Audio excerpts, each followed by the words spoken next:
ফটোশপের আজকের এই ভিডিওতে আমরা দেখবো যে আপনি এই টাইপের ইমেজের ব্যাকগ্রাউন্ডগুলো খুব সহজেই রিমুভ করতে পারবেন। দেখুন এখানে কিন্তু আমাদের অনেক পরিমাণ বিয়ার্ড আছে, সো আমরা কি করবো, এটাকে প্রপারলি রিমুভ করার ট্রাই করবো। তো এবার দেখুন আপনি এখানে বিভিন্ন টুল ইউজ করতে পারেন। আপনি চাইলে এখানে কুইক সিলেকশন টুল ইউজ করতে পারেন অথবা আপনি অবজেক্ট সিলেকশন টুল ইউজ করতে পারেন। দেখুন এইগুলো ইউজ করলে আপনি কিন্তু সেই সেমই রেজাল্ট পাবেন। বাট যদি আপনি ফটোশপের 2021 থেকে 2024 ভার্সনটাকে ইউজ করেন তাহলে আপনি দেখবেন জাস্ট এই লেয়ার সেকশনটাকে আনলক করে যদি আপনি এই উইন্ডো থেকে প্রপার্টিজ অপশনটাকে সিলেক্ট করেন তাহলে আপনি দেখবেন সিম্পলি রিমুভ ব্যাকগ্রাউন্ড একটা অপশন আছে বা সিলেক্ট সাবজেক্ট একটা অপশন আছে। সো এই সিলেক্ট সাবজেক্ট অপশনটা আপনি এই উপরের দিকেও পেয়ে যাবেন। আপনি সিম্পলি কি করবেন, রিমুভ ব্যাকগ্রাউন্ডে প্রেস করে দিবেন। এবার দেখবেন রিমুভ ব্যাকগ্রাউন্ডে প্রেস করলে আপনাদের ইমেজের ব্যাকগ্রাউন্ড কিন্তু অটোমেটিক রিমুভ হয়ে যাবে। দেখতে পাচ্ছেন যে আমাদের ইমেজের ব্যাকগ্রাউন্ড কিন্তু অটোমেটিক রিমুভ হয়েছে। বাট একটা প্রবলেম কি আপনি লক্ষ্য করতেছেন? হ্যাঁ, আপনি আশা করি বুঝতেই পারতেছেন যে আমাদের আসল যে কাজটা আমরা করবো, যে আমাদের বিয়ার্ডের সিলেকশনটা সেইটা কিন্তু আমরা করতে পারিনি। তাহলে আমরা কি করতে পারি, জাস্ট আমরা এই লেয়ার সেকশনে গিয়ে মাস্ককে সিলেক্ট করবো এবং এই প্রপার্টিজ অপশনে গিয়ে জাস্ট আমরা সিলেক্ট করে দেবো সিলেক্ট অ্যান্ড মাস্ক অপশন। এবার দেখবেন আপনাদের সামনে নতুন একটা ইন্টারফেস চলে আসছে। এবার সেকেন্ড টুলটাকে সিম্পলি সিলেক্ট করবেন এবং আপনার বিয়ার্ডের উপর দিয়ে জাস্ট ড্র্যাগ করবেন। দেখুন আমি এখান দিয়ে হালকা ভাবে সিম্পলি ড্র্যাগ করে যাচ্ছি। আপনি কিন্তু দেখুন কিছুই করতেছি না,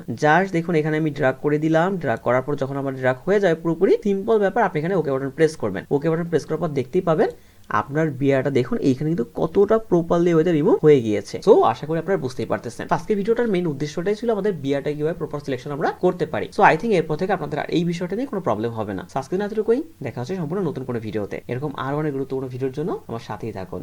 ধন্যবাদ।